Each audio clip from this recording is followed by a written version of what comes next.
señores del jurado, profesores y público en general.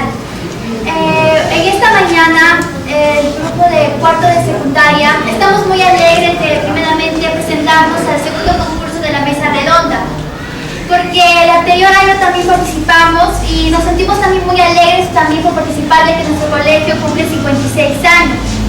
Y sobre todo con una obra, por ejemplo, para mí me impactó primeramente, de Clorinda Mato de Turner, que es Ave sin nido. No solo su obra, sino que también a esa escritora, que no solo fue escritora, sino que también fue periodista. Yo me sentí cautivada por su valentía, porque ¿quién podría, me pregunto, quién podría enfrentarse a gente que tuviera poder más que ella? Como por ejemplo el clero eclesiástico, por ejemplo las autoridades que la podían, por ejemplo, como la iglesia, excomulgar. Como se dice, Juan Hus dijo: prefiero irnos con la verdad que matarlos con la mentira.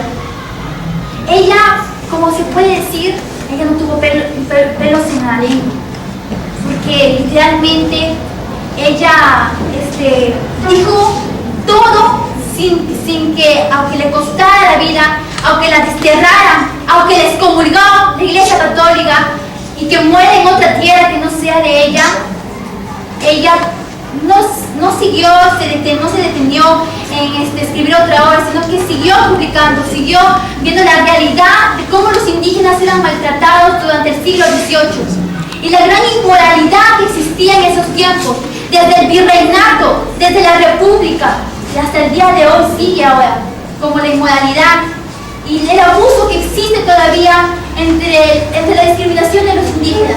Así que presentaremos nuestra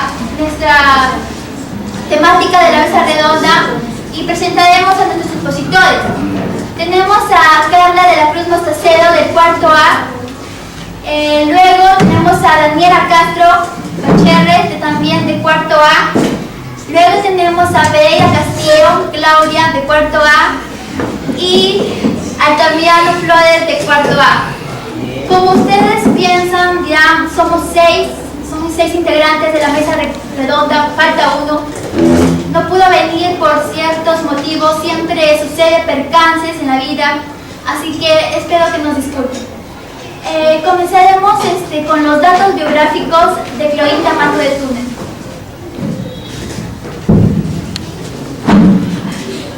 Clorinda Mato de Turner nació un 11 de noviembre de 1852. Aprendió su idioma natal desde muy pequeña, el quechua, y manejaba muy bien el castellano. Ella siempre defendía a sus raíces, que eran los indios, y a las mujeres. En sus obras se ve plasmado al realismo. Ella fue una de las más grandes autoras del realismo en el Perú. Su obra más importante fue Ave sin nido, en 1889. Esta obra fue considerada una de las primeras obras de las novelas del indigenismo en toda Latinoamérica. Esta obra fue muy criticada. Sin embargo, a ella no le importó y siguió adelante escribiendo. Finalmente, ella hace un viaje a Buenos Aires, en el cual fallece víctima de neumonía, y sus restos fueron llevados en el 2010 a su ciudad natal, el Cusco. Luego, el estudiante Caso Pacheres dirá sobre el argumento de la obra. Ante todos, muy buenas tardes. Ahora voy a decir el argumento. Bueno, la obra Ave sin nido comienza con la llegada de los esposos limeños Marín al pueblo de Quillar, donde ellos ven con indignación cómo los gobernantes de ese pueblo abusan y también ven la injusticia ante los indios del pueblo de Quillar. Entre los indios de ese pueblo estaba la familia Yupanqui, quien es atentada por el cura Pascual y el gobernante del pueblo. Ante esa injusticia, los Marín ayudan a la familia de Yupanqui y frustran los planes del gobernador, por lo cual el gobernador decide prácticamente matar a los esposos esposos Marín, pero ellos salen con vida, a diferencia de los esposos Yupanqui, que por defender a la familia Marín pierden su vida ante el atentado que iban a hacer contra los esposos. Antes de morir, Marcela, la esposa de Juan Yupanqui, se confiesa ante el cura Pascual, el cual, conmovido por las palabras de Marcela, se arrepiente de todas las malas acciones que había tenido antes contra el pueblo. El atentado contra los Marín fue detenido por Manuel, un estudiante de Derecho. Los Marín, al salir vivos, se hacen cargo de las hijas de Juan Yupanqui y Marcela Yupanqui. Manuel, el estudiante de Derecho, conoce a Margarita Yupanqui y se enamora. Por otro lado, el cura Pascual decide alejarse definitivamente del pueblo de Quillay, pero en el camino sufre y va muriendo en el total muerte.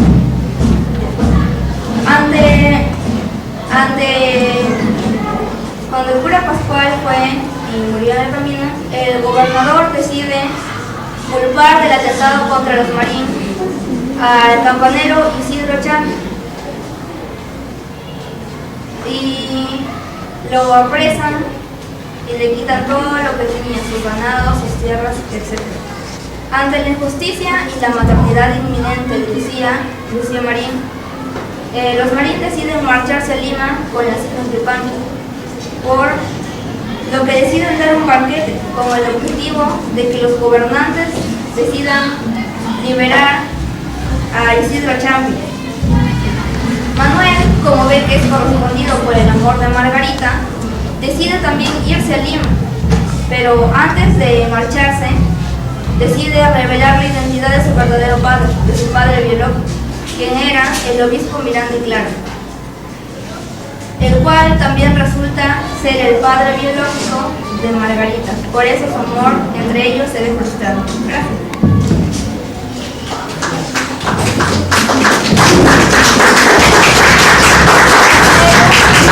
Luego pasaremos a cuál es la problemática de la obra Ave sin Nido.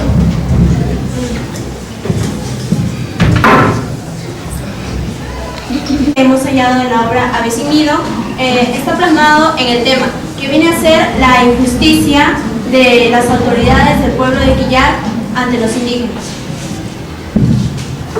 Luego pasaremos cuáles son las causas de este problema que se desarrolló durante la obra.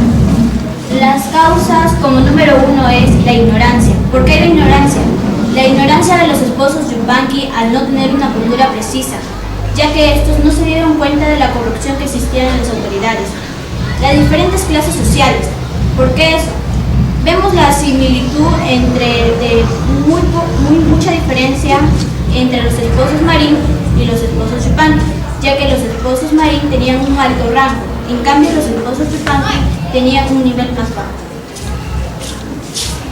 Luego pasaremos a las consecuencias del problema.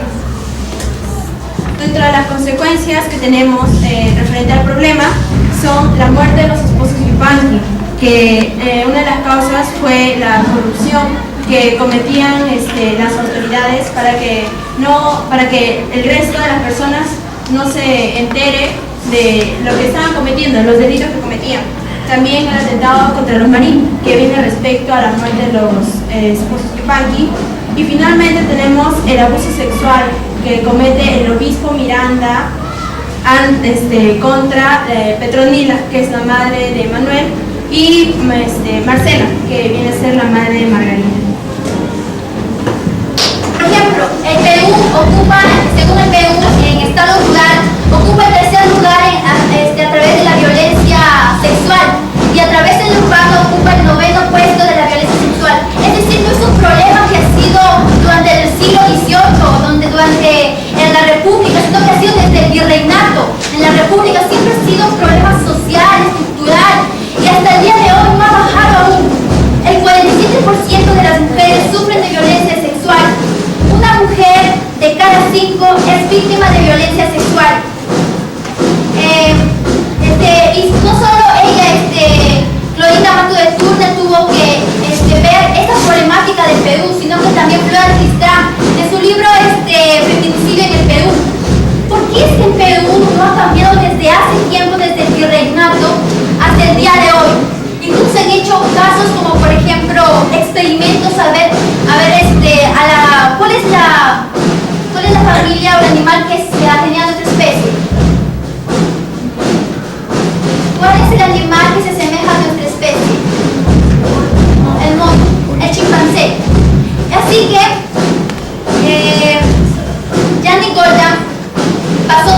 años en las selvas de África.